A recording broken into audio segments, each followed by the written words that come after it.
বাংলাদেশে আমের টিকা দেওয়ার জন্য এসছি, উদ্বোধন করার জন্য বাচ্চারা আসছে। আজকে এই প্রসঙ্গেই কথা বলতে চাই, কারণ এই টিকা বিগত সরকার অবহেলা করেছিল, টিকা সঠিক টাইমে আনার ব্যবস্থা করেন নাই। আমাদের সরকার মাননীয় প্রধানমন্ত্রী জনাব তারেক রহমানের নির্দেশে স্বাস্থ্য যারা দায়িত্ব রয়েছেন তারা এই টিকার ব্যবস্থা করেছে। আমি অভিনন্দন জানাই, ধন্যবাদ জানাই। দেশের মানুষকে প্রতিদিন সুরক্ষিত রাখার প্রত্যয় নিয়ে এলো সেফ রাউন্ড সুইচ।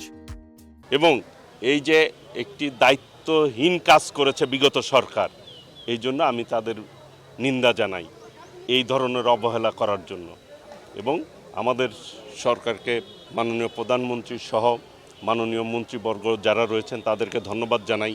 সঠিক টাইমে আজকে হামের টিকা ইতিমধ্যেই সারা বাংলাদেশে দিতে আমরা সক্ষম হয়েছি এবং আজকে আমি নিজে থেকে টাঙ্গাইলের এই হামের টিকা উদ্বোধন করলাম। মানুষের মধ্যে একটি স্বস্তি এসছে। স্বাস্থ্য কিন্তু মানুষের ফার্স্ট মানুষ প্রায়োরিটি দিয়ে থাকে।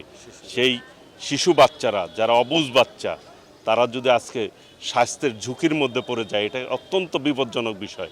কাজেই সকলের উচিত এই সচেতন হওয়া এবং স্বাস্থ্যের ব্যাপারে মিনিমাম কেউ যাতে অবহেলা আমরা না করি। সবাইকেই আগামী দিনে স্বাস্থ্য সচেতনতা বাড়ানোর যাতে সচেতন থাকি আমরা, সেই ব্যাপারে সকলকে আমি আহ্বান জানাচ্ছি।